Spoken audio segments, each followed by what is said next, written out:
तार साहब एक और बड़ी खबर आई है कि इसराइल ने इंडिया को कहा है कि हमें 1 लाख वर्कर दें, क्योंकि वो जो फ़लस्तीनी वर्कर्स वहाँ पे काम करते थे वो कहते हैं जी 7 अक्टूबर के बाद अब वो तो काम नहीं कर सकते।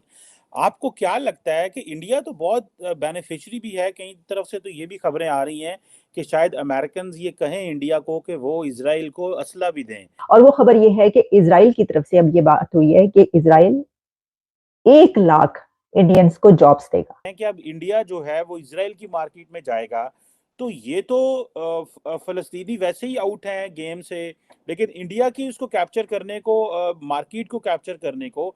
और मैं आपको बताता चलूँ कि द इम्पोर्टेंट थिंग इज़ कि इंडियन जो वर्कर्स हैं they are making an impact. तो इसकी वजह यह है कि जो तकरीबन 90,000 पैलेस्टीनियंस जो कि वहां पे जिनके पास वर्क परमिट था और वो वहां पर काम करते थे, तो वो उनका वर्क परमिट कैंसिल हो चुका है। बनाया बिल्कुल इत्तेमाद बनाया हुआ उनकी उधर इतनी इज्जत है कि बंदा सोच नहीं सकता। हम जहाँ पे जाके बोलते हैं, पहले तो हम बोलते थे ना वी प्राउड टू बी ए पाकिस्तानी, लेकिन यकीन करें कि अब शर्म आती है जिस तरह के इन्होंने बहुत सारे गंदे काम किए हुए हैं उधर। वहाँ पे जाके तो ये भी पाकिस्तानी जा कहते हैं कि हम इंडियन हैं, मुझे ऐसा सुनने में आया। वो ऐसे ही लेकिन उसमें मैं हैरान इस बात पे था कि फौरन भारत ने स्विच करके तेल वेनेजुएला से ले गए। और मेरे वतन अजीज से किसी को कोई पता ही नहीं है कि वेयर आर वी हेडिंग। हमारा ख्याल ये है कि अमेरिका को हमारे साथ भी खफा नहीं होना चाहिए। लगता तो ये है कि बेनिफिशियरी तो इंडिया हो गया इस क्राइसिस का, जिसके वर्कर्स और सारे पढ़े लिखे लड़के वहां चले जाएंगे। फट साहब एक और बड़ी खबर आई है कि इसराइल ने इंडिया को कहा है कि हमें 1 लाख वर्कर दें, क्योंकि वो जो फ़लस्तीनी वर्कर्स वहाँ पे काम करते थे वो कहते हैं जी 7 अक्टूबर के बाद अब वो तो काम नहीं कर सकते।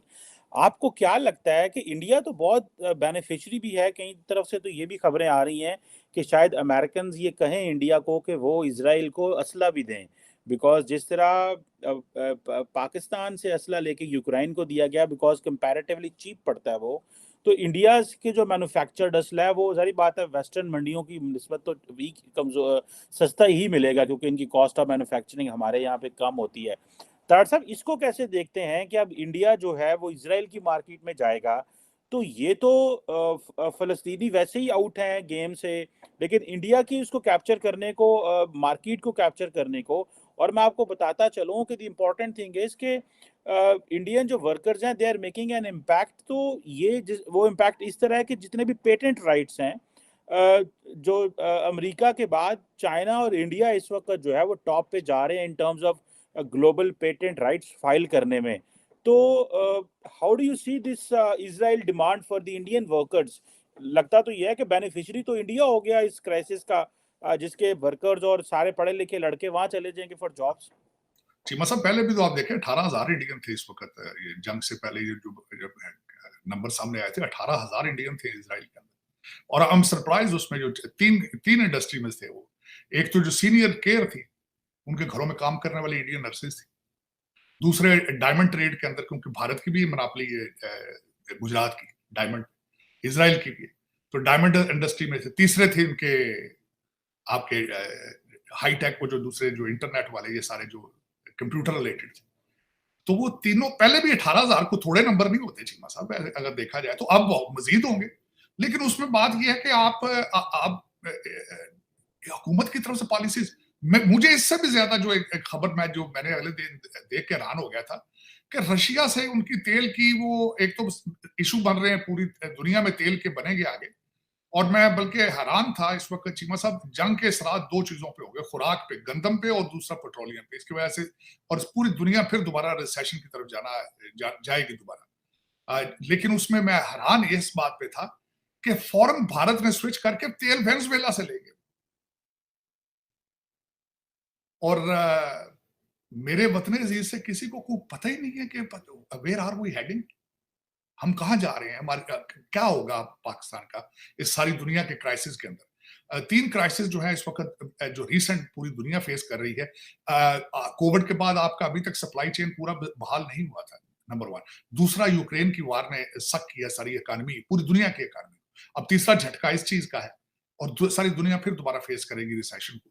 तो मेरे वतन अजीज कहां जाएंगे? वो मेरा मकसद, किसी ने आज तक, मैं शॉक्ड हूं चीमा साहब, आज तक मैं शॉक्ड अभी तक इस चीज में कि आज तक including from Imran Khan, peoples party, Bilawal Bhutto खुद बाहर का पड़ा है, और तीसरा एस्टेब्लिशमेंट, और चौथा मेरा जो अभी नया प्राइम मिनिस्टर है, और काकड़ साहब, इंग्लिश बड़ी अच्छी। आज तक किसी ने रोड मैप दिया है कि पाकिस्तान का रोड मैप क्या है इकॉनमी की तरफ, हम किस तरह जाएंगे? सिर्फ एक बंदे ने बात की है, आसिम मुनीर ने, वो भी एग्रीकल्चर रिलेटेड, और उसको भी किस तरीके से क्रिटिसाइज किया जाता है, सारा कुछ किया जाता है। मैं तो उसको क्रिटिसाइज तो खैर करूंगा कि this is not the armies job, लेकिन फिर भी उसमें बेनिफिशियरी तो पाकिस्तान ही है ना। ये बात तो करनी चाहिए थी नवाज शरीफ को, ये बात तो करनी चाहिए थी शहबाज शरीफ को। और वो खबर ये है कि इजराइल की तरफ से अब ये बात हुई है कि इजराइल 1 लाख इंडियंस को जॉब्स देगा। अच्छा, अब ये जॉब्स की जगह कैसे बनी है ये मैं आपको बताना चाहती हूँ। देखें, आप जानते हैं कि इजराइल में जो वहां पे कंपनीज हैं उसमें बहुत बड़ी तादाद में पैलेस्टीनियंस भी काम करते हैं।